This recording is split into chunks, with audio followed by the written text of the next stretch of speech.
Listener discretion advised. Now, here's Loveline with Dr. Drew and Adam Carolla. Let me start out by giving the phone number 1-800-LOVE-191, 1-800-568-3191, fax number 310-854-4455. The show's Loveline. I'm Adam Carolla. He is Dr. Drew. He's a board-certified physician, addiction medicine specialist, and you're not.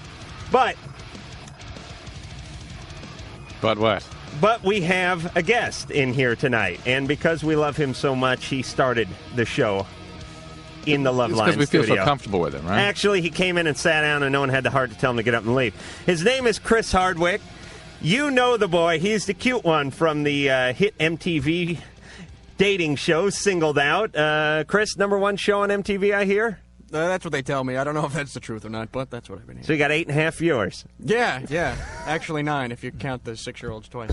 And you just got done doing 4 of those. Yeah, we just shot 4 shows. And how long does it take to shoot one of those? About 45 minutes. Uh-huh. We just sort of rip through them. If you screw up, do they go back and clean it up, or they just sort of steamroll through them? Well, we've done almost 200 shows, so by this point, if there's a glitch, we'll go screw it. Let's just keep going, and then we're going to know the difference. Now, what season? I don't know. It's hard to figure out MTV shows seasonally because most shows, they do a batch, and there's like hiatus and the reruns and all that, but does MTV run on that same sort of network-like schedule? Well, we do 65 shows twice a year, and that 65 shows is 6 months of programming. Huh. So I'm going to do some math. So you've done like 3.5 years worth? No, well, no, almost 2 years. Yeah, about 2 years worth so far.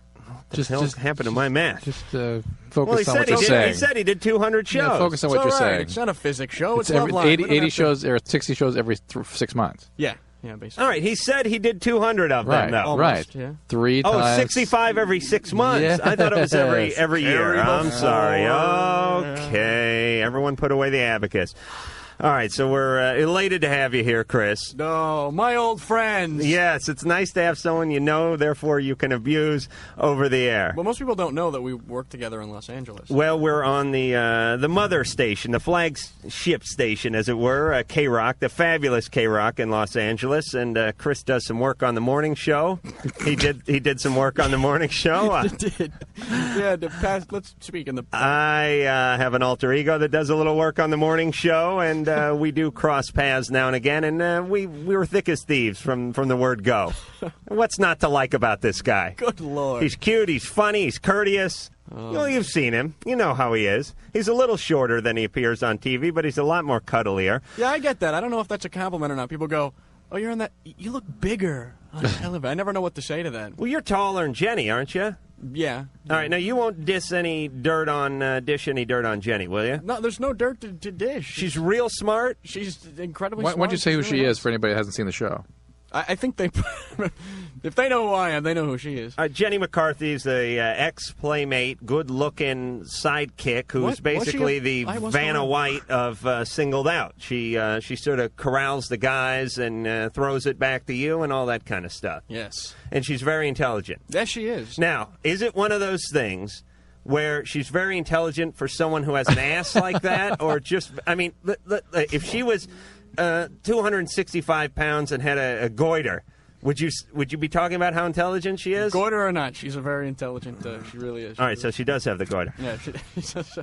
All right, we're going to the phones, and you're going to straighten out the kids just like you do on your hit TV series. Walter, 19, you're on Loveline with Chris Hardwick. Yeah, how you guys doing? Good. Hello, Walter. Well, the first problem I have is, how come if you don't believe in God, you're presumed a bad person? Are you from Chicago?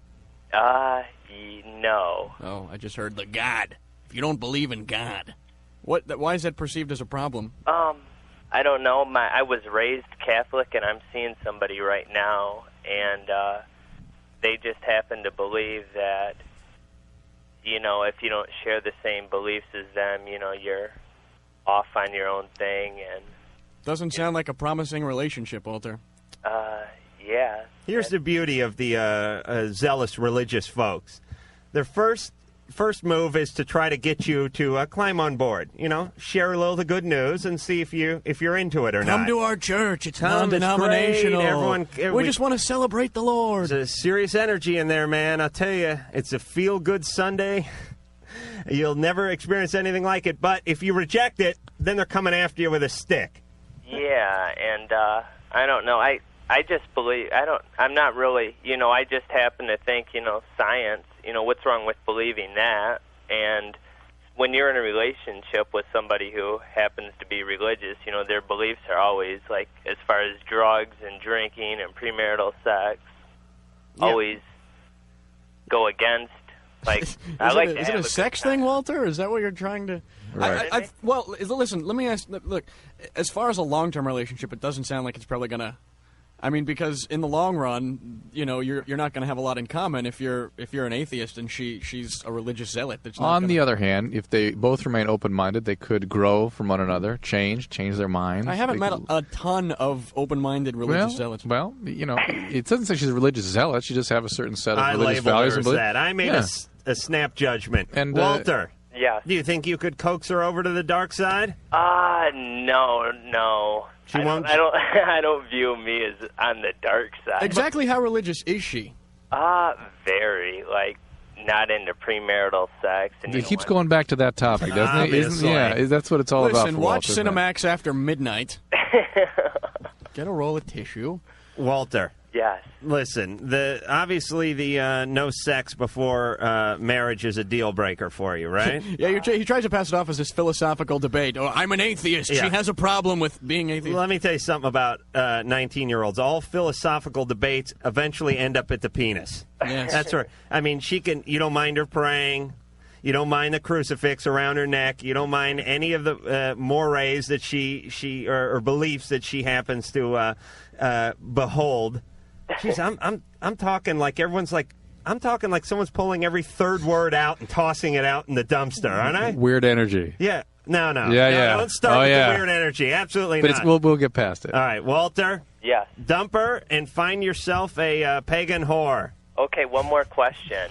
Where do you guys? Where do I find a pagan whore? That's the next question. Where do you guys stand on the legalization of marijuana? I stand firmly for the legalization of marijuana. How about you, Drew? I am, believe it or not opposed to legalization of virtually all illicit drugs. I think the cost to society of these drugs remaining criminal is phenomenal. I think we support a huge criminal system, and if we could actually have the government gain some resource, get some money out of selling these, then you put those resources back into treating drug addiction, educating young people. I think it would make much better sense than fighting a guerrilla warfare on the streets. Dr. Drew told me to shoot up, Mom. Now, by the way, it goes somewhat against the basic principles of addiction treatment and how we think about addiction, that it's all about trying to structure people's lives, and law should help people do that. But the cost to society right now is so huge that the laws such as they are just don't seem to work. All right. It was a yes or no question, Drew. I know. It's weird energy. Fantastic. Nate, 18, you're on Loveline with the surprisingly handsome Chris Hardwick. What's up, guys? But short. Okay, it's not, Yeah. Okay. How are you, Nate? I'm pretty good. I kind of got a little problem. Tonight, after dinner, I'm sitting here on the couch. I'm living with my dad because my mom kind of kicked me out, and they're separated right now. And he calls up my mom, and they're talking about getting back together and stuff, and getting a house together. And then I kind of nod off a little bit, and when I wake up again, he's talking dirty to her. To Ma? Yeah. Like, I'm going to pull that apron up over your head and do something naughty to your private parts? Yeah. Is this the problem? Yeah. Well, I was in the room, I'm sleeping on the couch. He's in the east. Now, Chris, be empathetic. Put yourself in I am empathetic, but I mean... It's good for the couple that are getting their relationship back together. Please, I don't mean that as, oh, wow, you heard dirty talk, but I mean, if your parents are separated and they're expressing those kind of feelings for each other... Good for the relationship, but not so good for Nate to be hearing it. Well, I don't... Put yourself in his position. It was like, I'm sitting right there, and I'm hearing... Chris, doesn't bother you? Do you have parents? I don't know. Talk dirty, Drew. Let's see how Do you have parents? Yeah, I do have parents. My parents do it. I'm sure they do. I understand, but it is sort of a violation. It sort of bypasses some normal boundaries of the family system. But if the father did it on purpose, I think that would be a problem. But no, it's fine in terms of what's going on with their relationship. In fact, you should feel relieved and good about it. Your parents are rekindling their relationship. It's just I don't want to be. Chris, I'm kind of concerned about Chris here. What if you ever walked in on your parents and they were engaged in something? I would probably walk out. How would you feel about it, though? Well, it'd just be one of those, ew, I didn't Well, want to see that. that's what Nate's reaction. That's Nate's reaction. Is that right, Nate? Yeah. Yeah, that's what Nate's experiencing right now. Take a number, boy. Hey, Nate. Yeah. He thought you were sleeping, so you can forgive him. He's a human being. He has urges. He's been away from Mom for a little while, so you understand what happened. But go ahead and use some salad tongs to pick up the phone next time, all right? I would erase that from my mental Rolodex, though. Yeah, see? I'll tell you, that would come back every time I tried to masturbate. There would be Dad on the Great, phone now you've with Mom. cursed the poor boy. I certainly have. He's going to go and go, oh, damn that Adam. He's right. Don, 26, you're on Loveline with Chris Hardwick. Yeah, hi, Chris. Love Hello. the show. My question is for Dr. Drew. It's kind of a weird question. I'm married, and I'm 26. I have 3 kids. My husband and I have been married for 7 years, and never once have we ever had to use condoms. I can't have any more children, and I just found 2 boxes in with his personal belongings. And, of course, he swore that he didn't use them. My question is, I'm looking on the expiration date, and they expire in July of year 2000. Wow. So if you bought them, like, say, 2 years ago, would that be normal as far as, buying them 2 years ago and they expire in 2000? Yeah, but they have to be kept in sort of a temperate environment. In other words, if it was in his gym bag in the back of his car, the shelf life is more like 2 weeks.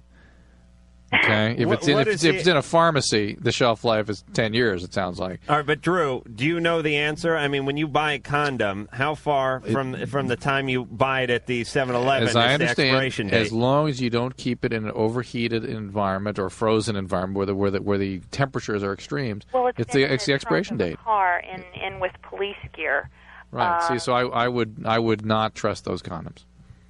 No, that's not the Drew. Hold on, Don, Yeah. relax. Let me straighten. What is the question? Poor naive Drew. I thought Drew, relax. Okay, I thought she was asking, could they use these? Okay. Take a breath. Take a breath, Don. Yeah, I'm sorry. You take a breath too.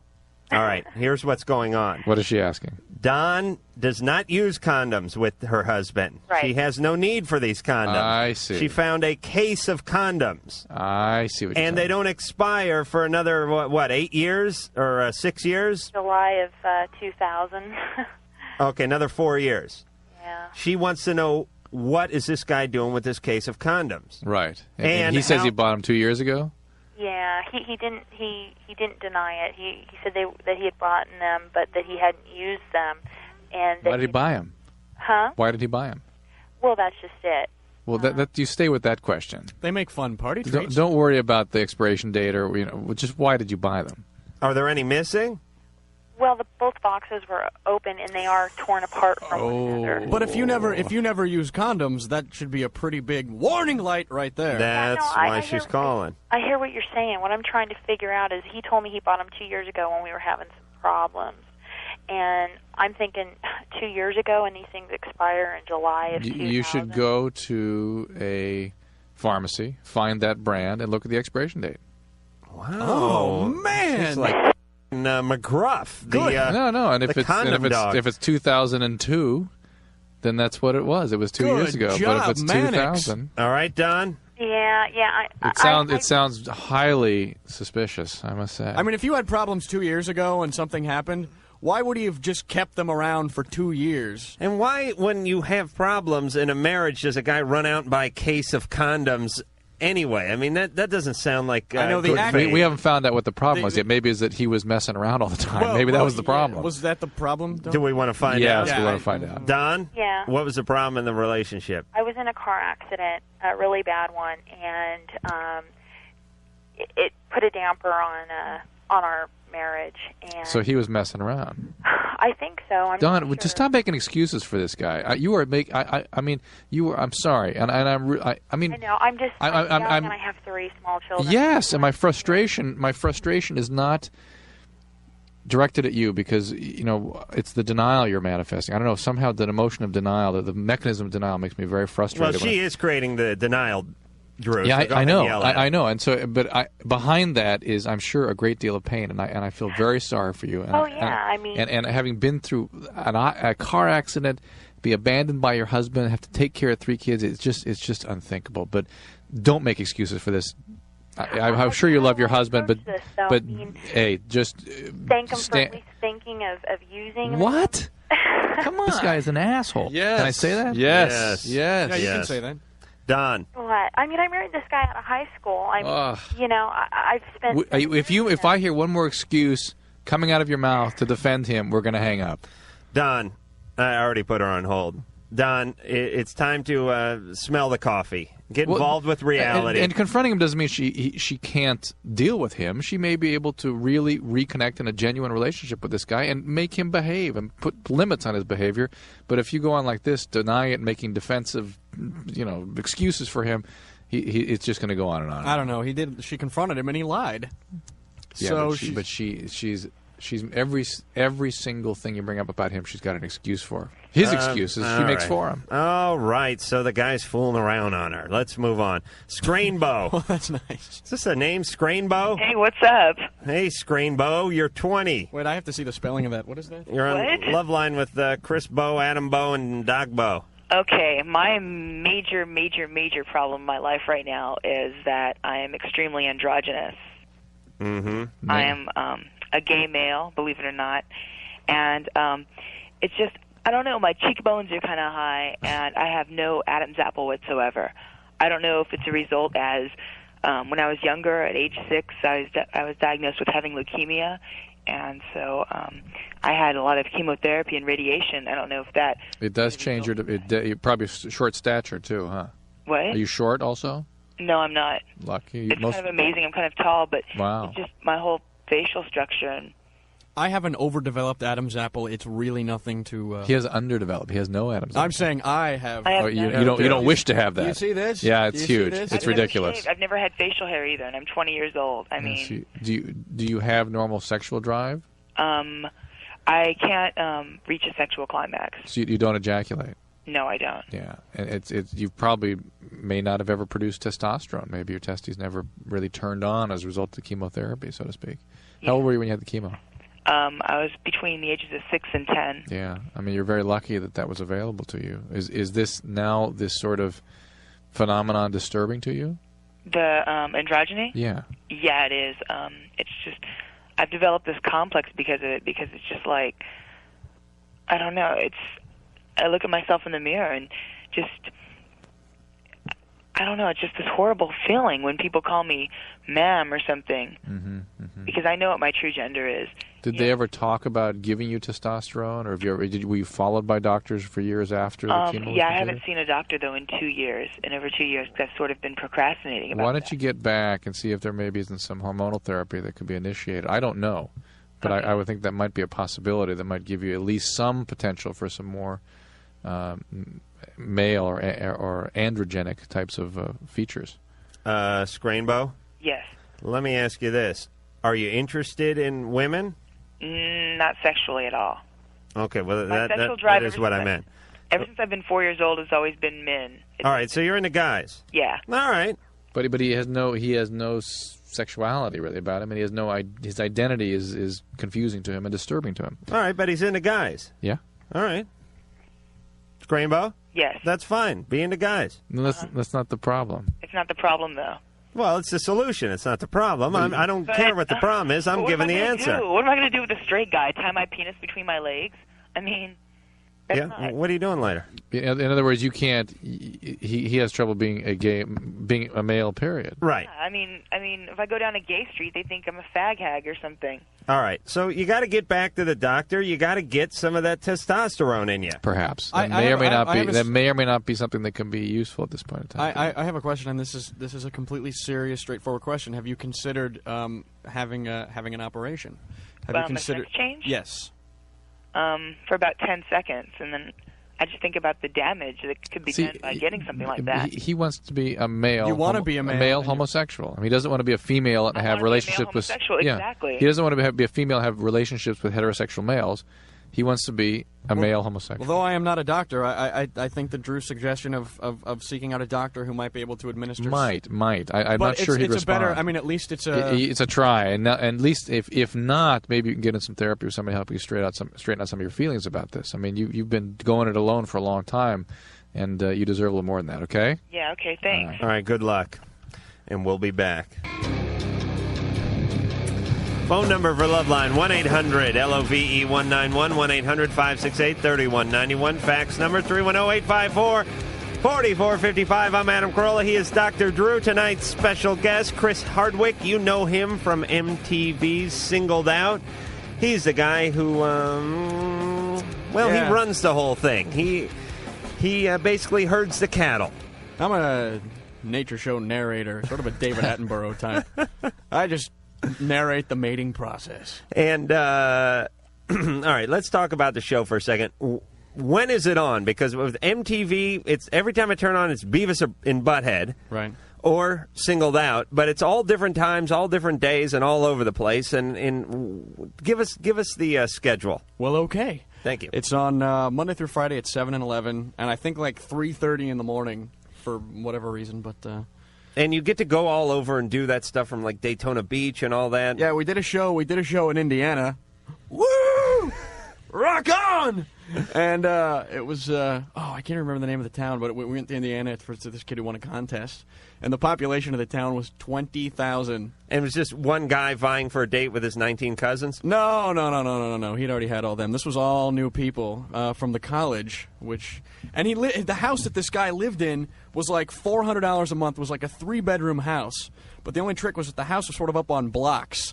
And the floor literally must have been made out of plywood, because when you'd walk, you kind of walked at a slant, and you felt like you were being dumped out of the back of the house, like the back door was sort of an anus that was crapping you out of the house. And if you're from Indiana, I wholeheartedly apologize for the anus reference, but it really was. But you get to go to some fun places. You get to hang out at that beach house. Yeah, the beach house is now that's summer. in Malibu. Yes. Now, see, here's my take on the whole MTV experience from an employee standpoint. Even though I've never been an employee of MTV and I have no idea what I'm talking about, I still have a very strong opinion about it, which is not a whole lot of cash. Probably don't treat you like a regular celebrity. Hasselhoff, I'm sure, gets pampered compared to what Hardwick gets. But you get to travel all over the place. You get a bunch of snowboards and crap, and you basically get to have a good time. Boy, I'm depressed now all of a sudden about my job.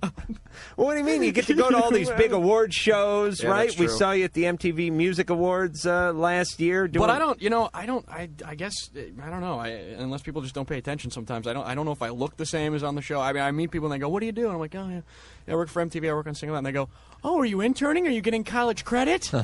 Where's your blazer? No. Hey, but you are you are the belle of the MTV ball, aren't you? I mean, you have the belle? You have the hottest show on MTV. It's well, yeah. I mean, you're the biggest celebrity on that station, are you not? Please be candid. I think probably Kevin Seal is more famous than I am. Who the hell is Kevin Seal? Exactly my point, That Adam is my Carolla. point, too. Thank you. All right, it's back to the phones we go. Amber, 18, you're on Loveline with Chris Hardwick. Hi. First of all, I want to tell Chris that my friend is, in love with him. So, yeah. What's his name? No, it's a girl. Da-da-da-da-da. Suck it to me? Yeah, her name's Ace Dog, and she really likes Her name is, I'm sorry? Ace Dog. Ace Dog. Yeah. This is that the a- night of the weird names. Is that a birth? Yeah, birth given name. Yes, all right. Amber, you had a question? Yes, okay. I have this sort of interesting situation, which kind of started out as a joke, but then kind of turned into this really big problem. Oh, didn't you ever watch Family Ties? That's so bad. Yeah, okay. Well, I called this guy that I know from my school one night, and we were just talking, and then he's like, yeah, who are you? And then so I told him, someone else, right? And then I hate him. Like at school, I hate him a lot. And so I don't know why, and then we started talking on the phone all the time. And he thinks I'm this totally different person. Like, I've created this illusion that he's fallen completely in love with. Did you give him a name? Yeah. Is it an actual name of someone who attends your school? No. It's like a different school. He thinks I go to a different school. Okay. And then I gave him pictures of an actual, different person. Right. Yeah, and then so... You must have some interest in this guy if you would go to this trouble. If you hated him, you wouldn't even waste the time. Yeah, but the answer is don't go any further. End the communication. You've really built a lie here. You want to get out before you continue with all the lies. Yeah, but now okay, even though sometimes I look at him and I think he's kind of dumb still, I like actually care about him, and now I don't know what to do. All right. Whoa! There's some producer feverishly writing this whole plot down and calling Meg Ryan as we speak. I say get Dick Clark and Ed McMahon to come out and say it's part of Bloopers and Practical Jokes 96. Amber, all you can do is really come clean and hope he's... How old is he? He's 18. Nah, he's so horny he can't even see straight anyway. So that you said you're starting to feel for this guy. Yeah, because it's like if I see him at school and I see that maybe something's going wrong, I worry. Well, see, the really horrible thing is that you're invading this guy's psyche. And he thinks you're someone else. I mean, you're going to have to come clean, but when you do, he's probably going to be really pissed off. Yeah, it's very dishonest. I don't think it's any way to start a relationship. I mean, he's going to feel emotionally raped, basically, right. because you've gone into his head. Okay. He's going to be embarrassed. Oh, both of you settle down. What do you look like, Amber? He's the man's man, isn't he? What do you mean? Are you attractive? Well, yeah, I guess. All right, listen. If you're giving him a chubby, then he'll be right over it in a heartbeat. Seriously, think back when you were 18. Somebody jerked you around like this. It was a little disconcerting, but if some good-looking girl came up to you and said, "Hey, I'm really sorry, but you know what? I was pulling the wool over your eyes, but now it's me, and I'm strangely attracted to you," you'd be over it in a heartbeat, wouldn't you? Yes. Okay. Fantastic. Drew doesn't know it's radio oftentimes. Maybe if you're Samantha on Who's the Boss, but other than that, I think someone would be really upset. Diana. Hi. You're 15. You're on Loveline. Yeah. Hi, Adam. Hi, Dr. Drew. Hi, Hey. Chris. Hello. Hi. I think you're really cute. Oh, well, thank you. Okay, my question is for Dr. Drew. Yes, ma'am. I've been having a lot of pains, a lot of cramps, and I don't know, pains in my abdomen, what is it? Mm-hmm. Abdomen. And I take birth control pills, and I want to know if that's one of the side effects. How long have you been on the pills? I've been on the pill for like 2 months now. It's going to be 2 months. And where in your abdomen is the pain? In the bottom, like... Is it like a period pain? No, yeah, kind of. Have you been bleeding extra heavily or breaking through? Yeah, I've been breaking out too. No, breaking through. Have you been having mid-cycle spotting? Have you been having bleeding during the cycle? Boy, there's really no way for me to predict exactly what's causing that. It does sound like it is indeed pelvic pain. Is that right? Yeah. And are you sexually active right now? No, not right now. Have you been within the last couple of months? No. You just take them because they taste good? Or why do you take the pills? Why? Because it regulates my period. Do you have a history of ovarian cysts or anything like that? Huh? Do you have a history of ovarian cysts? Oh, well, that happened to me once. You had a cyst. What pill are you on? Oh, let me go get it real quick. No, wait. Was it a triphasic? I can reach it. All right. Okay, let me see. It's called... Pez. It's Orthocept. Orthocept. Uh-huh. Okay. Any pain in your legs or anything like that? Any swelling in your legs? Yeah, my legs are really sore. Go talk to your doctor. I should go talk to my doctor? Okay. Cause I have one really quick comment. Yeah. Okay, Adam, I saw you on TV. You did? What were you on? Yeah, I saw you on Channel 39, NBC. I don't know. What the hell were you on? Was I being led from the courtroom? No, it was Was the word defendant underneath his... Did I have my blazer pulled up over my head? No, it was that Love Radio one. Oh, really? And I saw you, and you sound, on the radio, you sound like if you're, like, ugly and fat, and you're not, you're cute. Wow. All right, then. I sound like I'm ugly and fat. Because the way you talk about always masturbate. No, I appreciate that. I think you should... Is it bad to sound... I think it's bad to sound ugly and fat. No, it isn't. All right, but you're into me, right? Yes, I am. All right, stay on the pill, baby. Yeah, I knew he was going for that. No, much too young. Yes, I am. Yeah. But that's okay. Give it another I'll 6 keep months. fantasizing. All right, yeah, we'll be friends. Okay. We'll hold hands and skip stones on the ocean. And you can skate together when it's couple skate, Adam. That's so sweet. Chris, 17, you're on Loveline. Hi, guys. Hey. That was kind of a backhanded comment. Indeed. I sound fat and what? Old? I don't know. Ugly. I sound ugly. Fat and ugly. The hell is that? You say ugly things. Would you rather have people said that the sight of you physically repulses me? Would you rather have her say that? I mean, well, at least... it could have been worse. Yeah, you're right. It could have been the other way. I thought you were so good looking, and then I saw you. Boy! Chris? Dig out my eyes to listen to you. Chris, Anyway. The listener, yes? My girlfriend had an abortion about a few days ago. But since really before then, she's really been kind of pushing me away. I really get that vibe. By before then, you mean since she's gotten pregnant? Not since the very day, but I mean, for a few weeks. No. Once she found out she was pregnant. No, she wasn't crabby at first. I wasn't pushing me away. Well, she turned crabby soon, but she wasn't doing, you know. I'm not suggesting that the fact that she was pregnant made her crabby. I'm saying when she realized you had gotten her pregnant, she might have been angry about that. She might have had all kinds of mixed feelings about it, and might have been expressing that ambivalence to you. Well, perhaps, but I'm also. I mean, I understand that, and I'm not so concerned with that. What I am concerned with is, I mean, it seems to be going further than I thought it would. I mean, in terms of her pushing you away. Yes, I mean, I understand some anger, and I expected it, and I mean, I've put up with a lot. I mean, I'm not patting myself on the back, but because I understand that that's a normal thing. Right. You can't take it. I mean, it sounds like you're kind of taking it a little lightly, and the honest fact of the matter is that I mean, how old is she? She's 17. Okay, for a 17-year-old girl to get pregnant and have to go through an abortion, she's going to have some emotional crises to go through. No, I understand that, but I want to help her deal with it. But if she doesn't want you to help her, you can't. You're going to have to let her, you know, I mean, you should be there for her if she wants you to. Okay, what I'm asking you, though, is how I should confront her and ask her. I mean, I don't want to say, well, do you want me to help you? Because then maybe she'll say yes, or no. But Chris, relax. How long ago did she have the abortion? Not very long. How long? Like Saturday. Oh, okay. So you've been enduring this pain for a whole 3 days now? No. The humanity. Oh, it's like the Hindenburg. 3 whole days. Imagine that. She should have been back on her feet and on the golf course by Sunday. Well, come on. You've been saying she's been pushing you away, and she had the abortion 3 days ago. No, but she was pushing me away from before that. All right.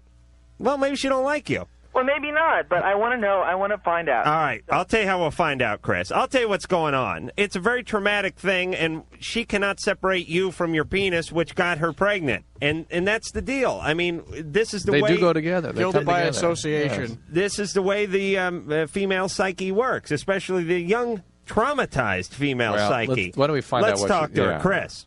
Yeah. I'm putting on my kid gloves now. I'm putting the velvet Crown Royal sack over my tongue, and I'm going to talk some sense into You're her. saying we can't call her. Why not? Because she's asleep, and if you call her now, her mom's not going to let her talk on the phone anyway. Okay, all right, so let's give you an answer, Chris.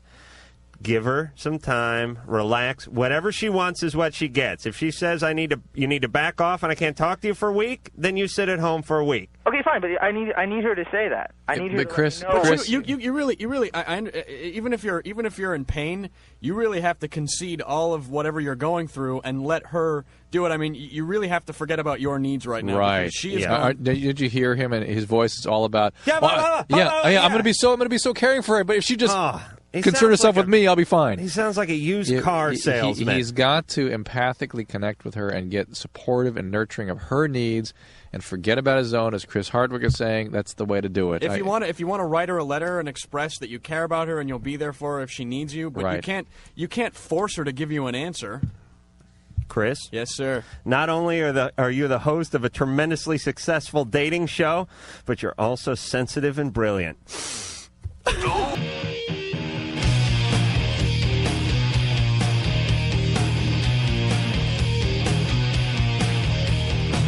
Phone number for Loveline, 1-800-LOVE-191, 1-800-568-3191. Fax number, 310-854-4455. I'm Adam Carolla. He's Dr. Drew. Tonight's guest is the fabulous Chris Hardwick, the congenial host of MTV's Singled Out. Now, Chris... Yes, Adam. Let's talk just a moment about how you got involved with that. You were doing some stand-up, am I right? Just a bit, yeah. Attending UCLA? Yeah, I was a philosophy major at UCLA. Oh, no kidding. Yeah. What kind of philosophy? Just general philosophy. So UCLA is liberal arts, so everything there is just basic general studies. Yeah. So, right. So you're there for 5 years. Well on your way to a lucrative carpet cleaning career. When? Yes. When? Now, did you complete your studies at UCLA?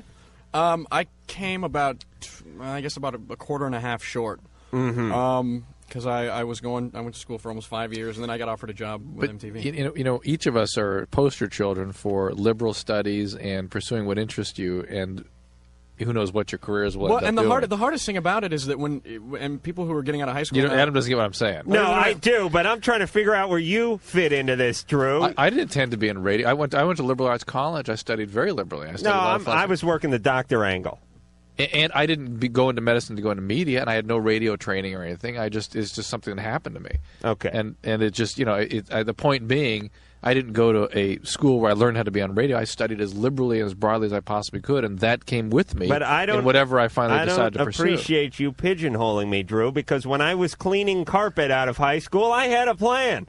You did? Oh, yes. Oh, so you were training for this as a carpet cleaner? Absolutely. My first plan was to move up to the shampooer. I was just using the steam wand for a while. Scraping poo out of the carpet going, someday, man, I'm sick of this. But, we come from a generation where our parents felt that it was necessary to major in something that was practical. So they always said you have to do something practical. That's a mistake. And I go to UCLA, which is liberal arts, which is the antithesis of practical. It's unless you're a nursing student. No. The more liberally you study, the more broadly you study, the more benefit that will come to you later. But I'm really starting to believe that college is just too much of a financially based institution now, and now they're just prepping you. Now it's grad school you have to go to, or something beyond grad school. And all right, so let's. Wow, did we get off on a topic? Speaking of philosophy, let's bring it back to Earth here for a second. So you're at UCLA. You're getting ready to graduate. Yes. You're damn close. Yes. And just miserable, by the way. You're doing some stand-up. Yeah. And you hear about an audition, or how does it go with the MTV? I had a friend who was, knew someone who was casting for a show called Trashed. And they said, why don't you go in? And so I did, and I ended up getting the job. And I was, see ya, to school. So I left. And so you did Trashed? I did Trashed. And how long did that last? About 4 months. And not a more successful. And then when it came time to do Singled Out, did you have to audition for that, or did they already know you? They said, you did this other show and it didn't go as well, but you have a better than average shot at this one. So I was pretty lucky in that respect. And it's going great. And do you have a contract? Do you have to do you locked in for another 3 years or something? No, but but as long as they pick up the show, I'll do it. And what about Jenny? She getting a little too big for her britches? I don't know, really. She's making movies. She is making movies. I saw her on Things to Do in Denver When You're Dead. With Christopher Walken. Yes, she got as the nurse. Got this close to a SAG card. I think she said like half a syllable. Well, because every time Christopher Walken go, could you leave the room for a second, please? Because this was always when they were doing business. Hey, see the movie, folks. She looked good, though. Yeah. Oh, God bless her. Tom, 26, you're on Loveline with Chris Hardwick. Hey, how's it going, guys? Tommy. Anyways, got a few questions. One for Dr. Drew. Yep. I got myself into a bind not too long ago, and talked to a couple friends. My question is, I hear that STDs, AIDS in particular, is less likely to be transmitted by a woman than a man. Is there any truth to that? There appears to be some truth to that. And how so? What's the whole deal? I mean, that the most efficient, there's not as much fluid transfer. You don't have as much mucosal surface available for the virus to penetrate. That is to say, the lining of the vagina is a mucous membrane, and you're putting in some fluids, and the whole area can absorb potentially. And it's like, let me put it in layman's terms. Easier to get an infection from a knife that's been dipped in something and you got stabbed with it, rather than putting on just like a gooey ski hat. Yeah. Am I right? Well, you think of the penis as a protective dome. But, I mean, where did this question come from? Let me ask you this. Let me tell you this. The most efficient way to transmit HIV and probably other viral sexually transmitted diseases would be to be a receptive partner in anal intercourse. That's the way you get it most of the time. No. I understand, but that's how you can transmit it very quickly. He's like, no, I ain't going to play that. No, that's not me. That's not me. Tommy, I understand we're not forcing you into sodomy. Yeah, we'd prefer it, but we're not forcing you. I just had a legitimate question. It's just the whole thing was I put myself in a situation that I really shouldn't have. What'd you do? I basically got it on with this chick in a jacuzzi using no protection. Right. And I just, I don't know what her sexual history was or anything. And it was How long did you know her? About 6 hours. And she got on with you in a jacuzzi? Oh, damn straight. All right, let me go on a limb here. I'm going to I say hope there was some chlorine in that jacuzzi. Oh, there was a whole bunch of chlorine. I'm going to dipping her. I'm going to go on a limb and say she's probably fairly promiscuous as far as her sexual history goes. If she was going to Either climb that, on or top you're of such you. an Adonis and have such an incredible personality that you immediately charmed a virgin. I ruled that out. My initial factor. I'm not I saying to it's think of likely. myself as an Adonis, yeah, that works. But well, anyways, I was just kind of, just kind of wondering. Do you suspect she's an IV drug user? Word was used. Thank you. Sorry. Indiscriminately. Thank you. I do? Yeah, believe me, I'll press one and the whole studio catch on fire. I don't trust myself. Hey, Tom. Yeah. Put Scraps on the phone. We're tired of you. I just kicked Scraps out. Well, look, HIV is still primarily in risk categories, though it certainly is increasing rapidly in heterosexual Oh, you're female. being so irresponsible, Drew. I know, but it is still primarily in risk categories. All right. And the message is don't do that again without a condom. Yes. Bridget, Yes. 23, you're on Loveline. Hi. First, I'd like to say, Chris, congratulations on your career. I was raised around comics because my dad owns a comedy store. I know how hard it is to get. Oh, really? Yeah. So congratulations. What cities he own this thing? Sacramento. Oh. There was an earthquake up there today. You get all the big names. San Jose had a big earthquake. How big? Not big by 4.9, not big by LA standards. Yeah, but they sit in kind of a sediment bowl. That's a labia quake. That's not even a real. They got some damage. So, yeah. Bridget. Yes. And of course the press reports it as 20% chance that that's just a foreshock to a giant quake. Theoretically, every earthquake that occurs is a foreshock to a giant earthquake. That's correct. Sorry, Bridget. Sorry, we were That's just. okay, no problem. Yeah, go ahead. Okay, well, my question is, I've been dating someone for 5 years, and I want to get married, and we talk about it every once in a while, and he kind of pussyfoots around the idea, and I'm out on my own. I've been on my own since I was 17. I'm successful. I own my own advertising company. I also manage a store full-time, and he's been living at home. He's been going to school. He wants to be a police officer. Junior college? Huh? Junior college? Yeah, he graduated. Okay. And he went to the academy, and it was always like, well, when I get to the academy, we'll do this. And every time we get to that point, it moves further. And I don't doubt that he doesn't love me, but it's just so frustrating for me, and I don't know if I'm just being impatient. I bet we each have an opinion about this. I think. Oh, you go ahead. Something just popped into my brain, and I know it's a real pat answer, but I was thinking, if you're driving around, if you got the keys to the rent-a-car, and each time you pulled in to gas it up, somebody goes, well, you want to buy it? And they go, let me drive for another week. I mean, that's what it is to a lot of guys. Unfortunately, they got the keys, they got the unlimited mileage, they got, maybe a crappy American car that they could only pedal off on Thrifty or Hertz. But the point is... Are you saying something about Brigitte? I don't mean to liken you to a gremlin or anything, thanks. Brigitte. But the point is they're already driving. They already got the wheels. They're in absolutely no hurry to buy this car. Okay, now what about I want to make sure that everything's set and I'm able to support you in case... I happen to believe that that's an extremely important thing for most men. Okay. For many men, particularly men that are career-minded, that it's almost more important where they are in their life when they get married as who they're with. And if that's the priority for that person, you got to hang in until the time is right. Because he's not saying you're not the person, right? But he's saying it's not the time. I mean, look at the situation. You've got this little McMahon and Tate advertising thing going on, and he's still in junior college. And you come home and you say, "Hey, I designed all these projects. What'd you do? Oh, I had a pop quiz." I mean, he probably doesn't feel. I ate ready. a granola bar. Exactly. I skipped a class. No, but he's into law enforcement now, right?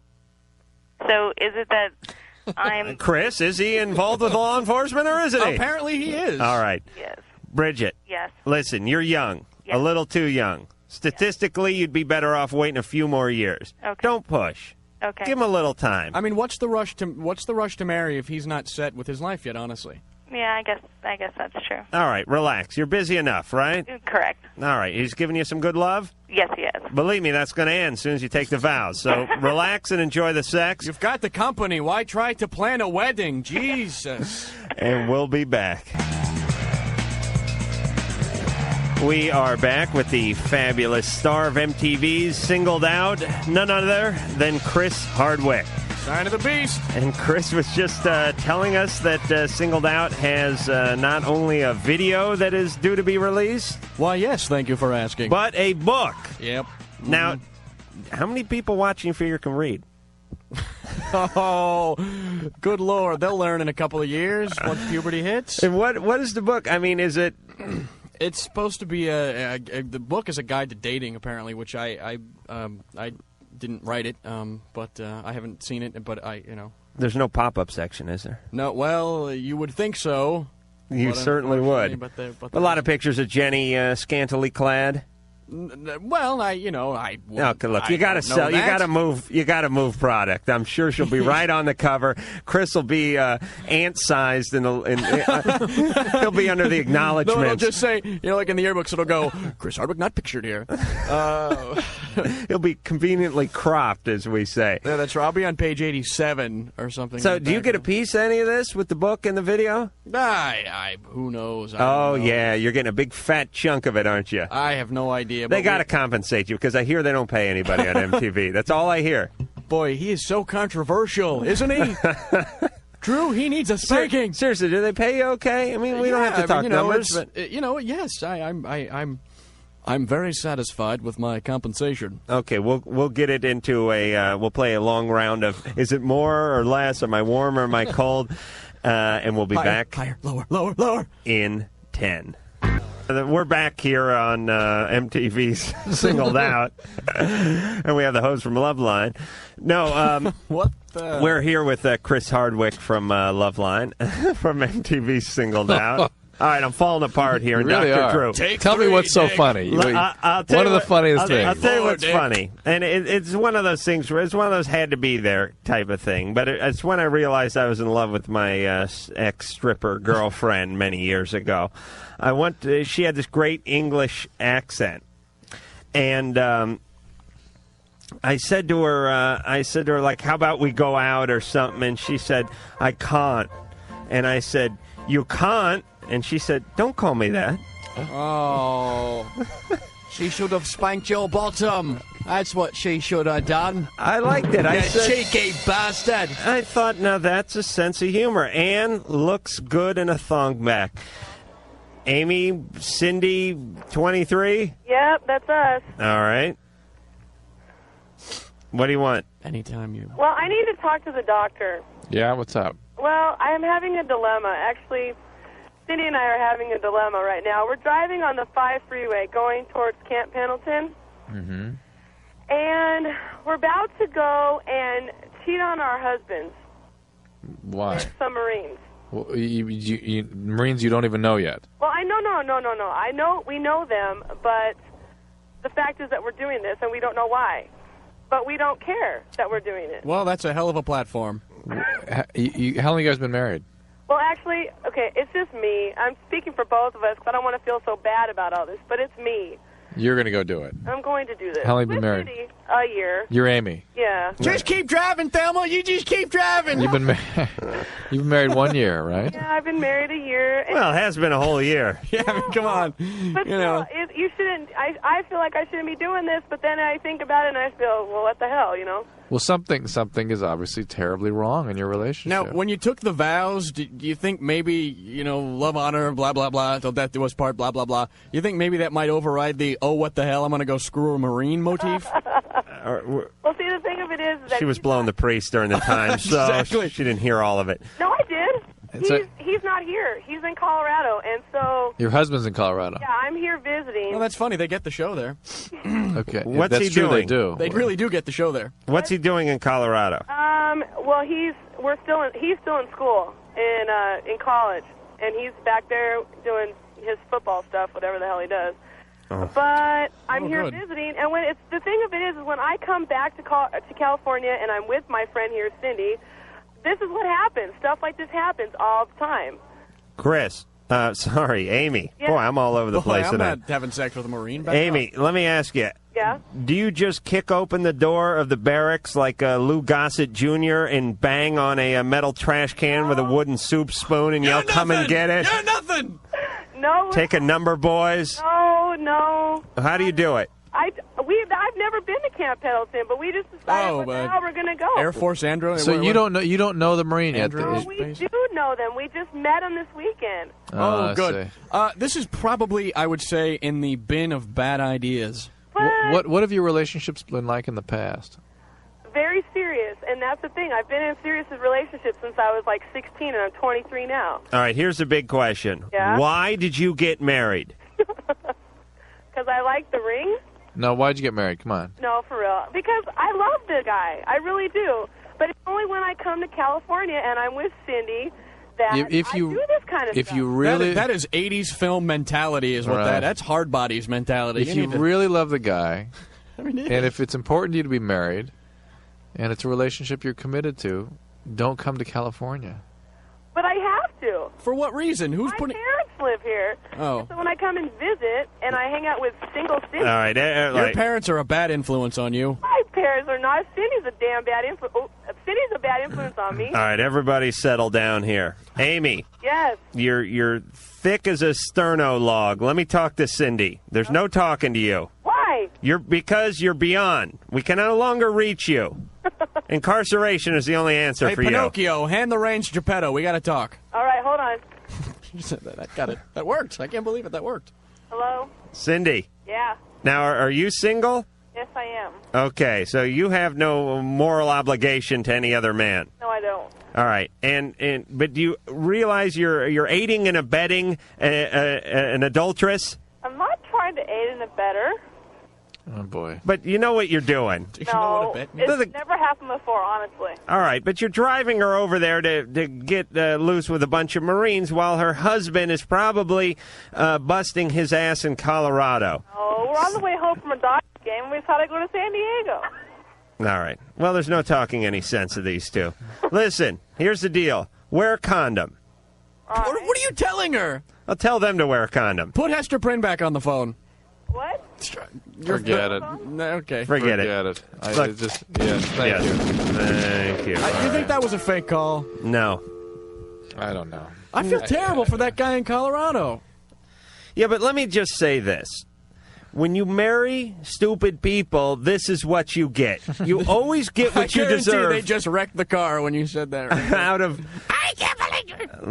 Let me see. Let me try something. Amy, hard left now, now. Watch out for the orange truck. No, but seriously, I mean, if you're gonna marry some dizzy-headed, loose tramp.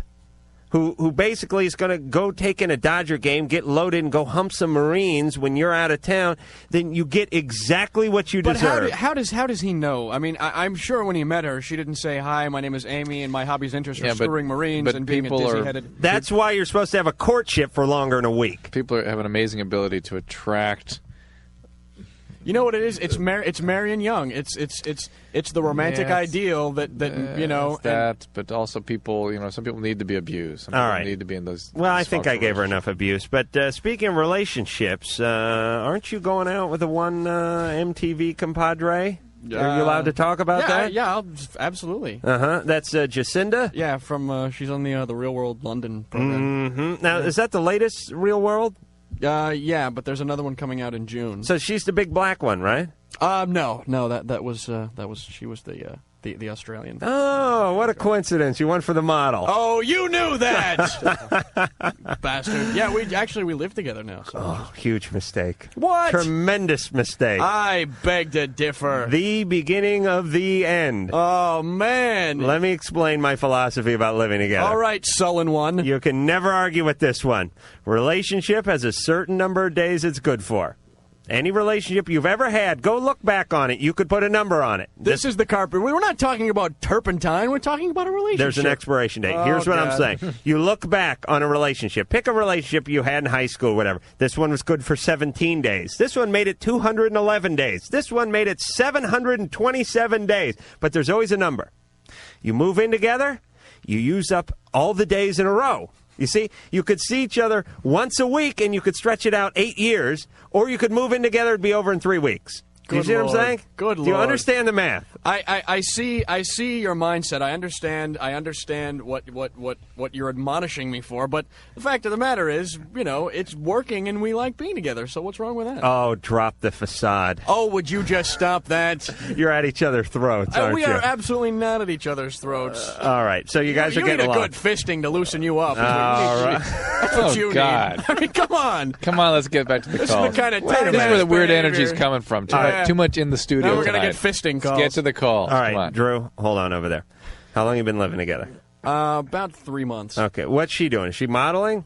She's, working and yeah, she's been modeling, actress and all that stuff. For her hair's a full-time job. She was on this show. Oh boy, these people! They're killing me. I can't. She was on this show. She has a ton of hair. This woman. She was. Buy 2 drinks, folks. Buy 2 drinks. Yeah. She's the one I think who described me as Billy Crystal, or Right. maybe that was her friend, but I have a vendetta against No, I would say the guy from Sha-Na-Na. That's definitely Bowser. That's the one. Thank you. Get a job. Ramon, 20, you're on Loveline with Chris Hardwick. Hola, Ramon. Hi, how are you? Hey. I'm calling down from Tijuana. Really? Oh, Amy and Cindy should be there in about 20 minutes. Oh, man, they're hot. They're scary, man. You get us on 91X over there? Yes. FM Baja California. Yes, they... Mm-hmm. Well, anyway, I got a problem. You see, my girlfriend doesn't like me to go down on her. She says she doesn't like her, but she prefers to see me yak off, and I don't get it. Yak off? Yes. I love that. Come on. All right, let me tell you, her preferring you not to go down on her is the hand of God. Believe me, this is a blessing. You are the worst man alive. I can't believe this is no curse. Oh, come on. Tell me if Jacinda said, I forbid you from going down there. You wouldn't be the happiest man I will alive. not discuss these matters. We're talking to Ramon. Let's All right, just I'm shift sorry. the focus to Ramon. Ramon? Yes. Do you really want to go down there? Well, I used to have a girlfriend who really liked it, Well, most do, yes. but this one doesn't like me to even go there. Uh-huh. And why? What do you think? Was she traumatized somehow? No, some women just I don't feel know. that this. She thinks it may hurt her or something. I don't know. Maybe I'll bite her. I'm guessing a bad experience at No, some point. no. Oh, yes. No, Well, not necessarily. She told me that she was a virgin when we got together. All right, so she's not very experienced. Yes. And she's self-conscious. That's what that is. Well, Yeah. But she wants you to masturbate while she watches. yes, I don't get it. Does she go down on you? Yes, she loves it. Oh, really? Yes, I don't know. She's freaky. Does she have any sisters? Adam's going to ask for a phone number. I knew it. No. See what No, kind of it's a calls he long gets drive. into? He was not in the show at all tonight. Now he's into it. I know, exactly. Well, Ramon's... Here, let me just recap Ramon's tremendous problem. Let me give you my theory on oral sex. He's got a girlfriend who forbids him from going down on her, yet cannot get enough of his penis in her mouth. This is tremendously troubling. You know, what a dilemma. I don't know.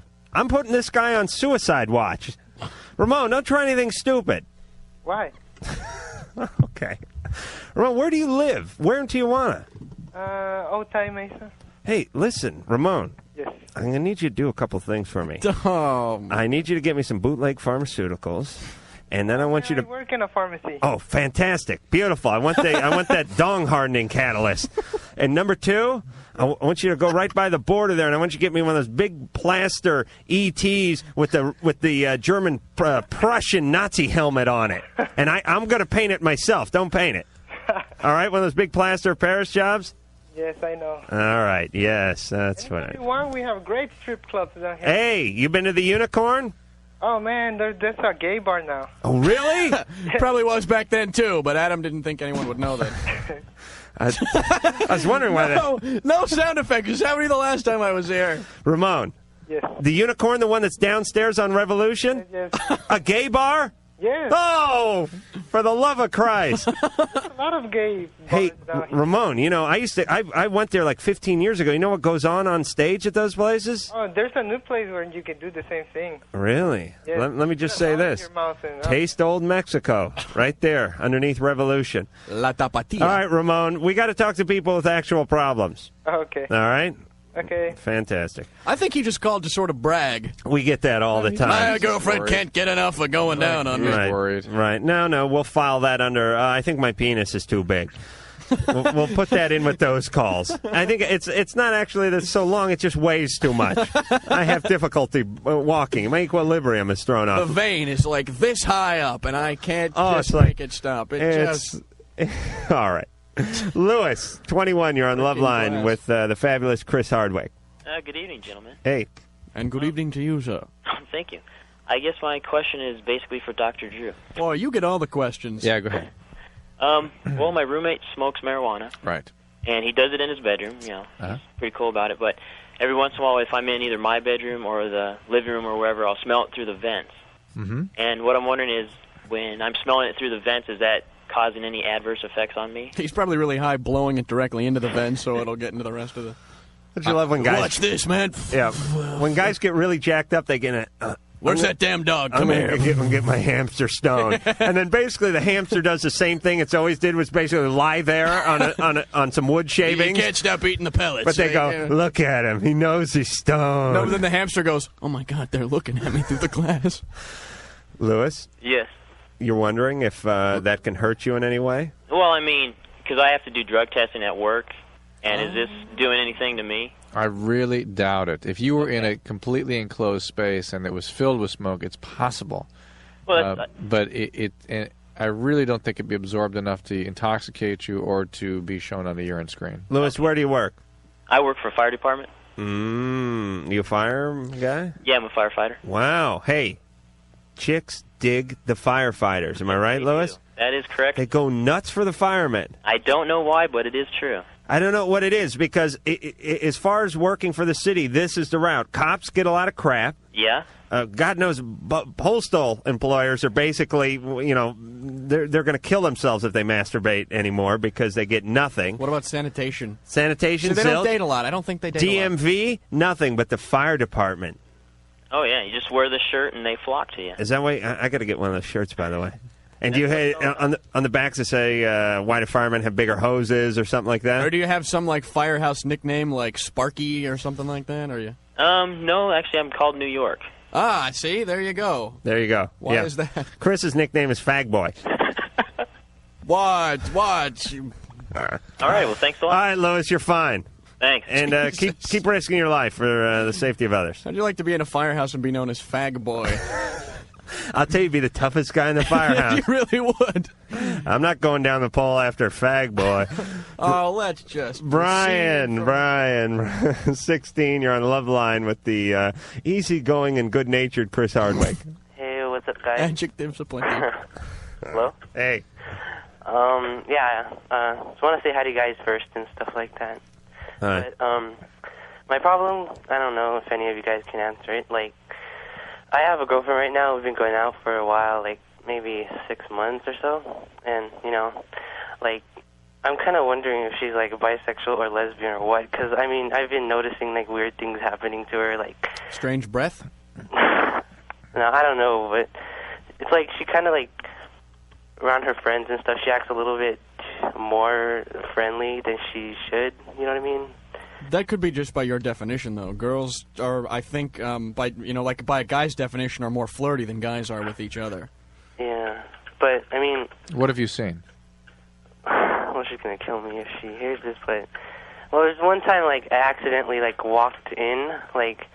I don't know, they were just, like... At first, I thought it was like, oh, maybe they're just playing around, girls, But it's like... Cut to the money shot. Cut to the money. Let me define what accidentally walked in to a 6-year-old guy means. It means jimming the bathroom door with a student ID, bursting through the door, going, "Why'd you stop?" That's right, Brian. Yeah. And you saw them doing what? Well, I don't know. They're just like kind of fooling around with each other, like wrestling. And, well, I mean, they're just like touching each other. And like when I walked in, it was like. Were they kissing? Well, they're touching. You mean like Roddy Piper wrestling, or like rolling around on the floor, or kind of? Well, kind of like that, rolling around the floor, and they were like giggling. And when I walked in, they were like kind of shocked, but they said, "Oh, don't think of weird things of us. We're just playing around. We're friends." And it's very possible. I mean, girls can say, "Hey, look, touch my bikini line. Touch my nipple." I mean, and it's not a big deal to them. Whereas a guy would not say, "Does my left testicle feel heavier than my right?" Those kind of things are not the same in the guy world. I mean, now it's like... Well, maybe not in your world. You're living with supermodels and having a successful TV show. Okay. My world, the nut weighing still is a factor. Brian. Yeah. Were they dressed completely? They're dressed. All right. So they were... Okay, this is not going to hold up in any lesbian court, is what you're saying. Yeah. Right. Okay. But, like, one thing that I did notice that... we don't want to hear about what you noticed anymore. You gave us your best shot, and we still agree that it's probably nothing. Okay. But you got to ask her. Because, like, every time I think about asking her, it's just like, I know it's bad because she keeps, like, a relationship open and stuff. All right, but here's what you do. Brian. You do that thing where you sort of trick them a little bit. You start talking. You don't go right into it with the full frontal assault. You sort of sneak in the back window. Hey, wait, you and I let's do a little reenactment, All you right, and me. let's do that. Okay, you can be you want to be the guy or the girl? You want me to be Brian? Yeah, you be Brian. All right, what's your girlfriend's name? Lane? Elaine. Probably shouldn't have given that name out, but you're busted now. It's okay. Okay. Hey, Elaine. Hey, Brian, how's it going? How you doing? Yeah, first I want to apologize for the size of my penis. Oh, that's okay. It's no big deal. Yeah, you look good today. Thank you. I'm working out. Oh, yeah. I noticed you hanging out with some of your friends. You guys are tight. Yeah, we have fun. I know this is going to sound a little weird, but... Tell me, honey. I got to admit, sometimes I look at some of my guy friends and I think, hey, I'm not bad. Really? Yeah. That's just crazy. Yeah, I mean, I swear to God, I look at them and I think wonder what they look like nude. Do you ever think about that kind of stuff? Stop it. I mean, with your girlfriends or anything? No. Oh, tell me you haven't been curious. Well, of course, everyone's just a little curious sometimes, but I would never actually do anything because I love you, honey. Tell me when you're in the shower at PE, you don't just catch a little glimpse and wonder what it'd be like. Well, who doesn't? I mean, come on. And that's sort of the, That's how you get it. Thanks a lot. That was cool. The part of Elaine was played by Chris Hardwick. Thank you very much. Good job, Chris. Brian? Yeah? There's your answer. Phone number for Loveline, 1-800-LOVE-191, 1-800-568-3191. Fax number, 310-854-4455. Faxes like this. Dear Chris, I'm assuming they're referring to Chris Hardwick, our lovely guest and host of MTV Singled Out. Do you think I'm lovely? You are so funny and cute. Please get rid of Jenny. I guess they're talking about Jenny McCarthy. She is so annoying and such a slut. Now that's an uneducated claim. How would you... The show will be better. Trust me. Again, this is the fax. Signed, your mom actually signed this one. Oh, producer Ann. Ooh. And let me tell you, the chicks are a little hot for Hardwick over here. No. Yes, producer, listen, producer Ann rarely puts her hair up in a bun, so this is something special. And phone screen of Sherry's on her third set of underoos over there. Come on, baby. Wonder Woman? Yes, she enjoys you immensely. Another fax, Chris. Will there ever be an episode of Singled Out where us, the women, can try to win a date with the incredibly gorgeous you? Well, thanks to Dan Enright, that's not possible. Oh, is he the producer? No. Dan Enright was a producer from the Quiz Show movie. That there are actually more stringent game show laws in this country than, like if you're in possession of crack, you can get in so much trouble for cheating on a game show. It's How interesting. Unbelievable. True. How interesting. Well, I have this knowledge. I have to express it to someone because no one else. And speaking of game shows and contests, I'm making a little segue here. Okay. Every time I watch MTV, I see they have these contests like, Party with Dennis Rodman or, Go to Hollywood. Patrick Duffy inspects your anus. The new MTV contest. Patrick Duffy will anally probe you. Anyway. You win this contest. You come out to Hollywood. You get a walk-on part in a movie. You get in a limo. You party with the Red Hot Chili Peppers and so forth. And then it's like $2 a phone call. Now, do they end up turning a profit from the phone calls, or are they actually giving away junk? Adam, I don't know. You see, that's marketing, and I'm simply the host of a show. Because it doesn't really sound like a contest to me. If it's $2 a phone call, it sounds like a sham. It sounds like a money-making deal. Well, I mean, would you expect the Lotto Commission to give out free Lotto tickets and say, okay, if you get lucky? Well, yeah, but the way it works is MTV cuts a deal with these places. They advertise, this movie company or this hotel, and then they give it away. They do a little trade. Am I right, Drew? Yes, and they charge for the phone calls. All right. Don't smart off with me. Let me ask you about this next thing. I want to host this grind show. Yeah, Can sure I do you that? do. Do they have a host? Because I haven't had the sound I don't know who up. the host is now. All I know is that it's obviously. I just theorize that they strap a camera to a poodle's head, and dogs are naturally sniff crotches, and they get the shots. I got to tell you, and please be very candid. There's something about a woman in a bikini wearing the combat boots gyrating around that's better than her barefoot or in a pair of Reeboks. Do you know what I'm talking about? Where? I like vanilla. Where are you? The chicks are in the bikinis, and they're wearing combat boots, or they're wearing biker boots, and they're gyrating around on the grind. It's called the Republic of Russia. And it's a turn-on. Haven't you seen these women in boots? I know who you're talking about. I know who you're talking about. Don't tell me that's not a boner. Well, Well, All right, Jacinda's listening. I understand. No, it has nothing to do with that. No. She's home monitoring. She's All right, not. we'll get back. You had to live with her, didn't you? I'm in love. You're in love with yourself. You're in love with the mirror, man. Why don't you just get off my back? You don't understand me. My parents don't understand me. I'm leaving this one-horse town. All right. Where are we? Wait another half hour, though, till we're off there. Erica, 19, you're on Loveline. Hello. Hey. My problem is that I'm 5 feet 10 inches tall, and I can get dates with guys who are shorter than me, but they're rarely very serious. I mean, I've had serious relationships with taller guys before. It's just... Yeah, short guys can't commit. I just don't understand the line of... Yeah, look at Chris. He's shacked up. How tall are you, Chris? I'm 5. Well, Jacinda and I are actually the same height. We're both 5'10". Really? And when she wears heels, she's, the taller. heel distance taller than I am. Yeah, when she puts her hair up in a bun, she's 8 feet tall.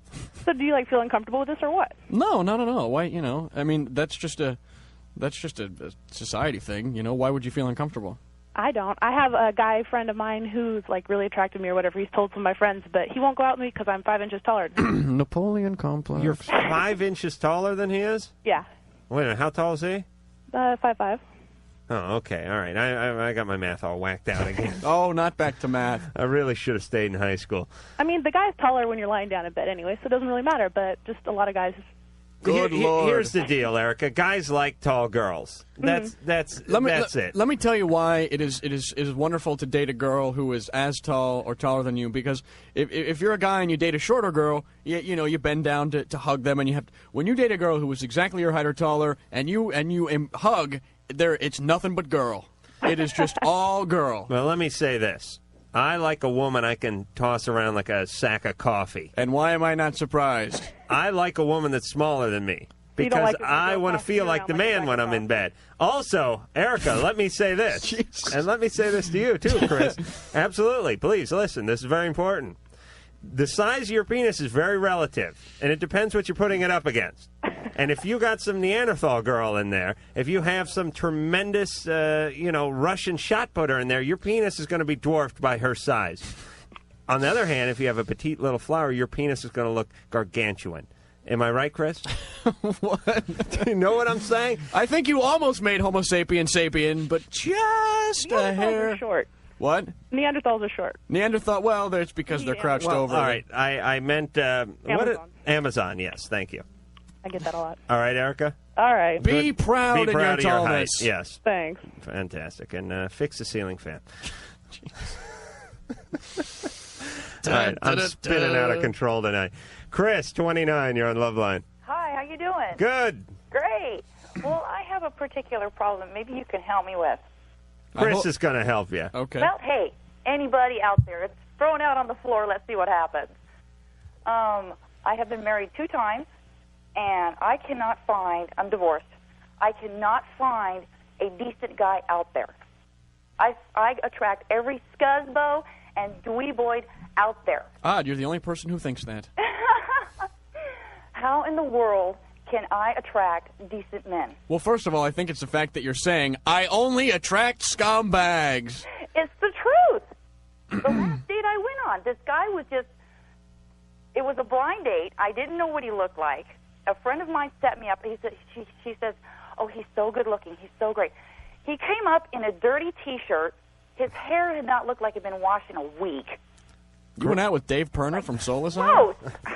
It was disgusting. What did Winona Ryder say? My God. Chris. Yes, dear. All right, let me get a physical description of you very quickly, Okay. just to make sure what I want to see what the guys are seeing. Okay. Big hair? No. Long. Yeah, all right. Long. Do you have one of those twin haircuts where it's like kind of short in one part and then it gets real long in the back? No. All right, so one length. Yes. Long. Yes. Okay. Fingernails? Any unicorn decals or anything like that? No, I haven't done a sport length. You have them what? I think that means that they're short. Sport length. Oh, sport length. Yes. All right, that's also called scratch yourself length. Yes. All right. You're in good shape. Yes. You don't smoke a pipe. Nope. All right. You don't wear a hat that's fashioned out of beer cans. Do you have a visible penis growing off your body as sort of No. a vestigial appendage? All right, so there's nothing wrong with you. No. You're just attracting these guys. Yes. Well, here's the deal, and Drew and I talk about this all the time. What is the one constant in this equation, Drew? All gross. No, Chris. No. Chris is the constant. Yes. The guys, they come and they go, and sometimes they come and they go, but Chris remains. Do you realize that you're of such the mindset that every guy you meet is going to be scummy? You might be overlooking someone who's not scummy just because you... Well, or she may be more the subconscious talk. That's enough out of your lip, buddy. I'm sorry, I just lost it for a second. That's okay. That she attracts and in some way welcomes the abusers, the ones that are going to treat her, not necessarily treat you badly, but they're not going to be what you want. That's a serious question. What kind of relationship did you have with your father? Oh, great. Wonderful. I'd love to meet a man like my father. Well, that shoots that theory to hell. It certainly does. I would love it. I would. Is it walked on. is it that you're not open to anybody who is not like your father? Do they all seem like scumbags because they don't measure up to the idealized relationship you had with your father? Part of the problem is the job that I do. Okay. I'm a prison guard. No, I'm a machinist. Oh. I work for a major music company.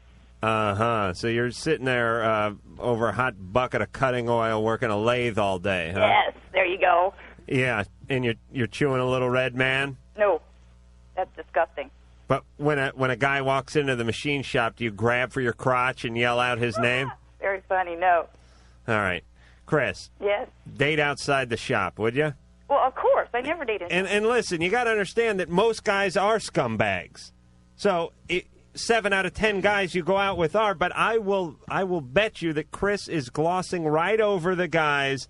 She's not attracted to the good ones. Because they're nice. They're just friends. Oh, yeah. Oh, Stu from accounting? No. He's nice. I want a guy like him, but not him. Right. I want to take Stu from accounting and ram him into Lorenzo Lamas. Yeah, I mean, he's nice, but he's worse the ties. It's not nice. Chris, you are rangy.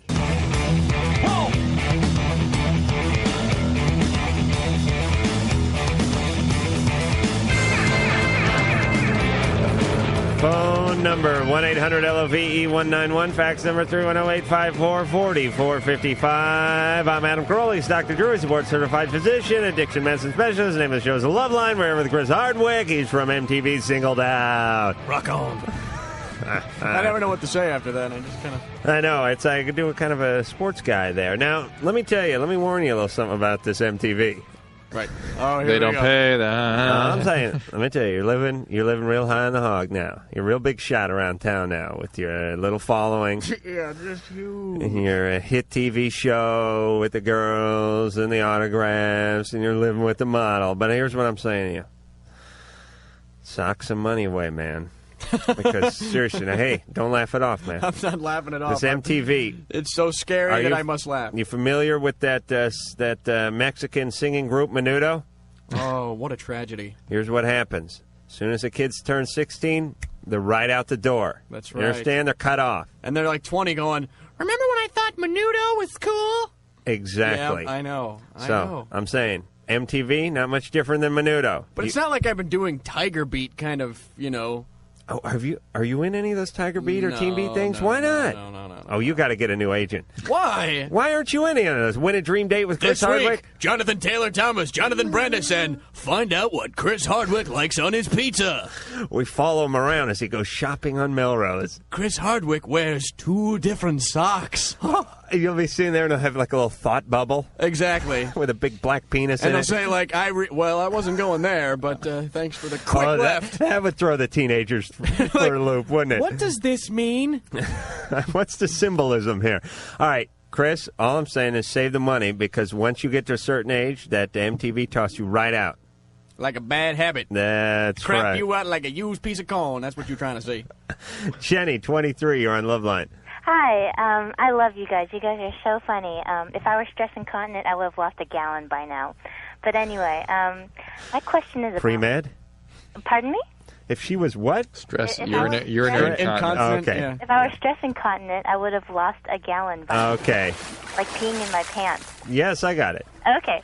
But anyway, my question is about men in general. I'm a very attractive person. I have a good personality, and I do have a good body and all that. But I seem to have a problem with my intelligence. As soon as a guy finds out that I am intelligent and I am eloquent, they dump me. And I'm wondering if... No self-proclamation there. Yes. I'm just wondering if... As soon as they find out I'm a genius, they're intimidated. And why don't you toss humble in on that pile of compliments you just Would gave you like yourself, a beer? Jenny? Back off, pleb!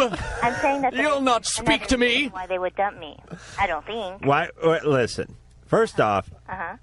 you sound really hot, doesn't she? And Drew, you're not going to get involved with this, but she sounds good. I may sound fat and ugly, but Jenny really sounds good. Jenny. Uh-huh. Let me tell you something about stupid guys. Okay. Here's why I'm not going to take your argument. Stupid guys, when you're really stupid, you don't know when people are smart. As a matter of fact, you don't even know when really smart people are making fun of you. And and how many times do you see someone who's maybe not the brightest bulb, they become totally successful, and all the smart people go, damn, he was so stupid. And you go, well, but he was so stupid he didn't know he could fail. That's right. Stupidity, incredible blessing. I mean, look at Tony Randall. Practically a genius, and where's his career today? But and he sings some great songs, too. Did you ever hear the Banana song on The Tonight Show? You didn't. Absolutely not. But Jenny. I pick stupid men. Listen, you go out with intelligent men. Yes. Here's why I'm saying your argument holds no water, because stupid guys don't know that you're smart, and smart guys shouldn't care because they're smart. No, because I'm smarter than they All right, but give me a for instance. Have you ever really gone out with an intelligent guy who looked at you and said, listen, I'm sorry, your intellect is too great for me? No. It happens after I beat them at one too many arguments. Like, we'll talk about existentialism or something, and I'll beat them. But it sounds like you're trying to shove your intelligence in their face so much that it's intimidating. I don't think it's your intelligence. I think it might be your approach. That might be it. And think about consider this observation. Let's say you go out with a guy and you go out for a little while and you have a fairly healthy sexual relationship, and then all of a sudden you say, "Oh, I'm too smart for you." Who's losing out in that? You mean? I would never say that. But you're saying it now. Well, I'm presenting the picture. All right, Jenny. I might think that, but I wouldn't say it. Were your parents both doctors? No, they're not. No, another theory shot. Jenny. Well, I mean, like, the doctor, maybe like the combo doctor-lawyer parent, the strive, and then the kids feel that it's absolutely their need to show everyone that they're driven and intelligent. And I don't. I've always had to show that I'm. Well, my brother gave me this complex when I was younger, so he just painted me as this really stupid person. I mean, there is the problem. I mean, so you're going to react out with every male relationship you have that early trauma you had with your brother by beating any male over the head with what you believe to be intelligence, so you don't have to deal with the feeling of whatever it was your brother made you feel, inferiority or not worthwhile. I mean, like, that's no kind of relationship. The guy will come home. That's a joust. The That's guy not will a come home relationship. after a day of work and go, honey, you want to go out to dinner? He hasn't been on a date with me either. Well, no, but you just said But you just said, I mean... I have had this dysfunctional relationship, but I think I'm over it. I mean, it's baggage. Arguing about existentialism should not be the kind of thing that destroys a relationship, I mean, it's not... No. I'm not saying that they break up immediately after this argument. I'm just saying that I get the sneaking suspicion that that's why they break up with me. All right, Jenny. Uh-huh. Let me ask you two things. First, I'm going to make a statement. Anytime anyone calls us with a sneaking suspicion about why someone did something, they're always completely wrong. It's a slice. Okay, now, number Right. two. Let me just see if I know men like I think I know men. After one of these heated intellectual debates in which you're declared the superior intellectually, when you guys go into the sack, does he give it to you extra hard? He does. Yeah. Who's smart now, baby? Who's wearing the dunce cap now, smarty pants? Am I right? Well, okay, be a little rougher. Little compensation there. All right. Well, listen. Go hang out at a men's meeting, would you? And find yourself a guy with the bad hair and the pocket liner and the bad tweed sport coat with the patch on the the elbow. That's like the actor, and there are a few of them in L.A. who say, I am so good that no one will hire me. Right. BS. I am just too good. They hire these stupid people. Right. That's like saying, I can't get work in the porn industry because my penis is too large. You know why they won't hire me? Being too good. I'm just too good. That's right. You intimidate everybody. Okay, it's like fiberglass on the ego. Just a little insulation to pad the... And let me tell you, I'm not pretentious. I like a dumb woman. I really do. I like someone who I can take like a lump of clay and mold her in my own likeness. There's a flag on the play. It's a throwback to his original major in high school. Yeah, that's true. I was a ceramics major. Thank you for pointing that out, Drew. Heather, 21. I like to put him right on that potter's wheel and get a little.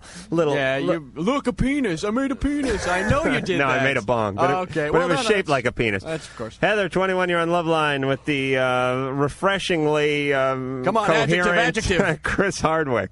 Hey, how's it going? Hey. Actually, my problem is I broke up with this guy in probably January. Now it's been that long.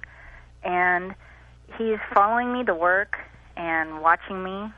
And he doesn't think I see him. But my friends at work say, hey, your ex-boyfriend's over, in that corner. You get a restraining order faster than anything. Right. Document everything he does. You take pictures, you get any kind of records you can possibly get. Who knows what this guy's up to? You just don't. Yeah, because he's not getting so bad where he's like, because he knows what my car is. He's not hiding under my car. You don't know what direction he's going to go in. If you guys broke up in January, now it's almost June. 5 months. Yeah. Maybe 6 months later. Yeah. I mean, did you know him to not be a well person? Well, that's the whole reason I broke up with him is because he had just got a divorce from his wife. Mm-hmm. And he's only 18. And then we just started dating because we worked at the same job. Which was what? For the Oregonian. We used to deliver papers. Uh-huh. And we met there and just, kind of started dating and everything. And then I just broke it off because he just was in love too much with his ex-wife, I guess. All right, Heather. Yeah. First new rule of dating for you. Don't go out with anyone who has a route.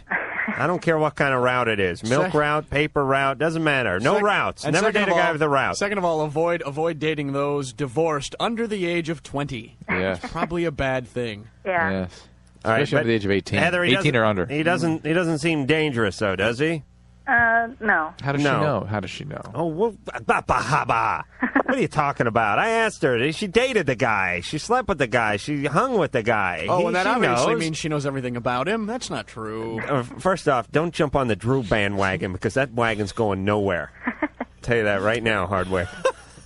You'll spend the last 9 minutes of the show crying in the hall if you keep up with that attitude. I'm sorry, Mr. Crow. That's better. All right, Heather, but do what the guy said. Do what Chris said. Get document everything, alert the proper authorities and whatnot. Don't assume it's and you tell one of your friends that if anything happens to you, explain the situations and that he is most likely not that anything is, but just in case. All right, and put it in a safe deposit box because we all know justice will prevail. And at that bank point. sperm. I'm already doing that. Are you really? Yes. Is the hamper a hospitable environment for sperm? Not very Make long. an ATM deposit, do you? Dan, 19. You're on Loveline with Chris Hardwick. Hey, Chris. Hey, Dan. Awesome job, buddy. Oh, thank you very much. You are awesome. You should go full-time with the show here. Yeah, it is just a part-time thing. I don't. Weekends or something. No, he means Loveline. You get summer vacation. You should. He means replace Adam. Loveline for a while. He means All replace right. Adam. Kiss my ass. No. I could never replace Adam. Adam is way funnier than I am, just by leaps and bounds. Yeah, well, Man. He you is. don't need to replace him. Fill in for a while. No, that's fine. Hey, if you want to go build something. And maybe I'll fill in on Singled Out. Welcome to Singled Out. Man, I like big hooters. Let's just go to the chess category. Can I go to package? Shut up, bitch.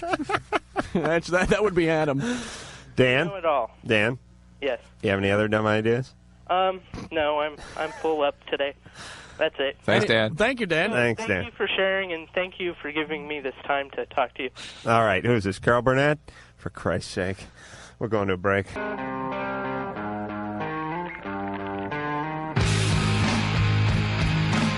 We are back. We are not giving out the phone number, nor are we giving out the fax number. You're screwed!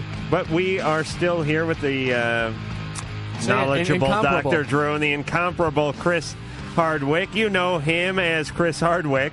Carbon-based. From MTV's hit series Singled Out. Anything you'd like to talk about before we wrap things up here, Chris? Yeah, I have two stories. Any projects? I did a movie a couple of years ago, which we're just kind of finishing up and, shopping around right now. Mm-hmm. And what's the title of that movie? Well, it's called Beach House, Adam. Now, who could turn down a movie called Beach House Adam? Well, it's not. Whoa, come on! No, it sort of was made as a parody of '80s films, and it's right. All those Hard Bodies and Hard Bodies 2, and the Sorority Weekend and all that stuff. Exactly. My favorite time for movies. Actually, the whole the genre of women in prison is something I enjoy. Like the level, like the jokes are made. Like my character thinks he's Jim Morrison for most of the film because he eats a pot brownie, and but instead of making Morrison references, we made Val Kilmer references throughout the entire film. So it's that kind of Now, didn't I do a horrible voiceover on that? Well, as a matter of fact, you did. God, I was horrible in that. But thanks for doing it as a favor. We'll get that check to you real soon. Oh, yeah. I already spent it. So you're trying to get this thing... what do you do with this thing? Try to get into a theater or try to get someone to put it on video? Well, we're selling it foreign rights right now. This guy named Lee Slaughter The directed Asians it. eat that stuff up. They love it. Is there nudity? No, there isn't. Didn't there used to be nudity? I thought I only agreed to do it because there was some nudity. Well, we told you what we had to tell you to get you to do the voiceover. It wasn't a real, Yeah, there's breasts. Yeah, large donkeys with... Yeah, I showed up at the recording studio. I was like, where's the nipples? Where are the nipples? That's, I think that's a Peter, Paul, and Mary song, isn't it? Where have all No, the Mamas and the nipples Papas. gone? Mamas and the Papas. Long time passing. All the right. nipples are down, the nipples are All right, settle down. Everyone's a comedian. Well, Chris, thanks for coming in. You were here for a whole 2 hours, and it really only felt like about 120 minutes. No, you're wait, fantastic. They're the same. No, we would like to invite you back anytime as long as it exceeds the 6-month moratorium we put on all guests, unless they have... movies or something real popular coming up. Okay, so anyway, I want to thank the beautiful Lisa for doing a great job on the phone tonight, the lovely Sherry for doing a fantastic job on the phone tonight, the angular one, producer Ann, who always steers the show in a good direction, the One Nut Wonder, engineer Mike for sitting on his keister and punching up carts like that. I want to thank Dr. Drew for showing up tonight and keeping a straight puss on while I was talking about God knows what. I do want to thank Chris Hardwick for doing a good job tonight. Everyone go watch him on MTV Singled Out. Look for Beach House in a crappy theater near you Someday. or bad video store. And we will be back tomorrow. You've been listening to Loveline. The opinions expressed on Loveline, especially by Adam Carolla, are not necessarily those of the staff, management, or sponsors. or even the character voices. Loveline, produced by Ann Wilkins for Westwood One Entertainment.